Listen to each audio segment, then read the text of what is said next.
After what felt like far too long but is actually quite a respectable turnaround, we are finally starting Link Click Bridon Arc. I know this season will be the death of me, so let's do a preemptive analysis of the intro. So I've had this little theory since my very first Link Click video that the moment the boys met is going to be very important to the plot. The second ending song, The Tides, is all about someone erasing their own existence or never meeting a person in order to save them. It's a very real possibility that the only way for Lu Guang to save Cheng Xiaoshi is for them to have never met. The Bridon Arc opening plays into this big time. The second shot of the opening is back on the basketball court where they first met. Cheng Xiaoshi grabs Lu Guang's hand, and as he pulls him away, the Lu Guang of that moment splits from the one that is diving back in time. He looks at a bloodstain on his hand, turns around and walks away by himself. Also during this scene we see a butterfly, a very on-the-nose representation of the butterfly effect, or how one small change can have large repercussions. One verse in The Tides talks about having inadvertent contact with the person they saved by watching them through a shop window. That very scene appears in the opening. At the end of the intro, we see Lu Guang at the basketball court again, this time crying after reliving all his memories with Cheng Xiaoshi. This scene appearing at the end implies that no matter what he does, he always ends up right back at the same place. This all but confirms that their first meeting and what Lu Guang decides to do there is going to be the big turning point of the series, or in some way related to saving Cheng Xiaoshi. So will it be a tragic ending or not? I'm not gonna lie guys, I think it will be. After we see Lu Guang crying, yes, Cheng Xiaoshi of the past grabs his hand and they run down the road together, making it seem like it'll be a happy ending. But the final shot of Lu Guang is cut just so we can't see his eyes. Eyes are the window to the soul. To hide them like this is to hide one's emotion or the truth of a scene. I fully believe this was put at the end as some kind of red herring. This is only a memory, something Lu Guang is looking back on fondly as a way of saying goodbye to his time with Cheng Xiaoshi. The intro literally starts with Lu Guang choosing to walk away from this scene. It's not looking good, guys. On that incredibly positive note, let's go through the other visual details in the intro. Lu Guang appears grayed out for most of the intro. This is essentially saying he doesn't belong in this world and he's only diving back in time. We've actually seen this once before, in Vortex. My interpretation of Vortex is that it shows a timeline Lu Guang abandoned. Based on the continuing of the grayscale into this intro, I'd say that's confirmed. Over the first few scenes, we get introduced to our main characters. Xiao Fei is riding a bus when he sees something that catches his attention out the window.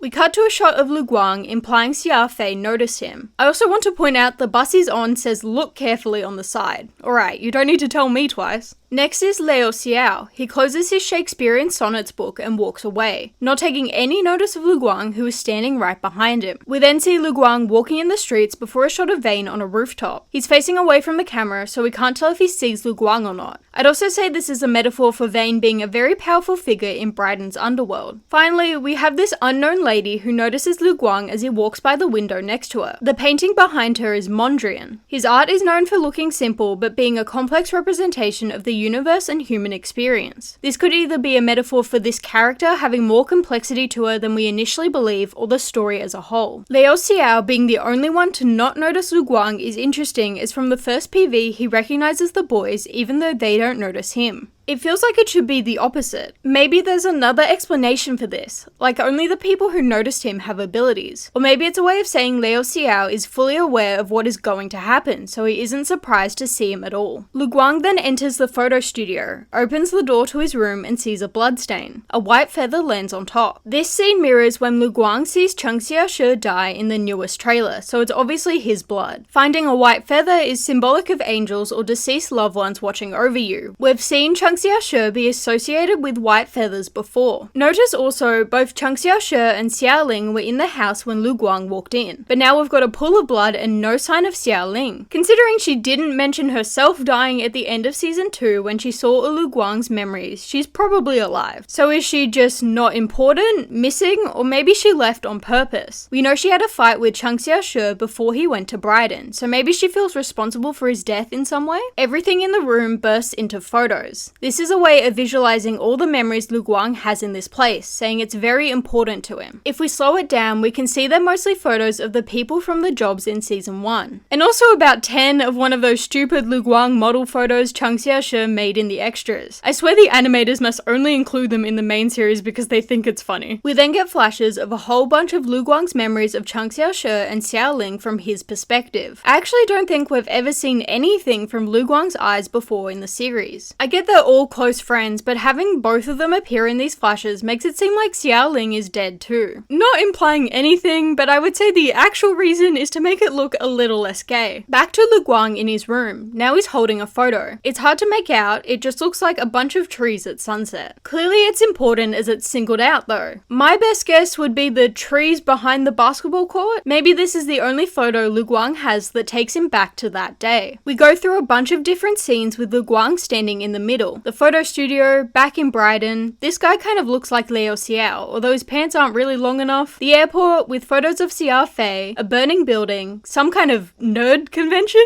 Sure. A depressing alleyway, some kind of historical building I guess based on the pillars, a library, the place with the gears, which I think we've definitely established by now is a place outside the timelines, back in the photo studio. Blink and you'll miss it, but we can actually see Vane's hand pulling out a gun on the side. This is an odd place for him to be, as that would mean he followed them all the way back to China. But this actually makes a lot of sense. I believe this scene might be the first time Chang Xiaoshi died. Just before, we saw a bloodstain on the floor of their bedroom, implying Chang Xiaoshi died in there. When Lu Guang goes to rewind at the end of season 2, we can see he's in the same room, with bloodstains still on him, showing he's going back almost right after Chang Xiaoshi died. This scene hints that Vane is the one who killed him. We know Lu Guang blames himself for Chang Xiaoshi's death. I don't think Lu Guang would actually kill him with his own hands, but if Chang Xiaoshi were to die saving him, say dive in front of a bullet for him, I'm sure he would still count that as himself causing Chang Xiaoshi's death. Finally, it ends back at the basketball court. Obviously, all these places are important locations in the upcoming season. I just said I think one is a time when Chang Xiaoshi died, so maybe all of them are. As for the song itself, it is entirely written from Lu Guang's perspective. A couple of the lines don't make a whole lot of sense, but it reads as him lamenting about not only being able to save Chang Xiaoshi, but also the fact he cannot tell him about anything that is going on. The lines, "There will be a fire when it all unfolds, and ashes fall on the film in my hand," stand out to me. The fire could just be a metaphor for the climax being a real bad time, but these lines also perfectly describe a scene we see in the intro, so it might be a lot more literal than we think. Maybe this moment is actually one of the most important ones we see. There's also the line, "We splash velvet dye in the sky." It sounds pretty innocent, but the only thing I can think of this being a metaphor for is like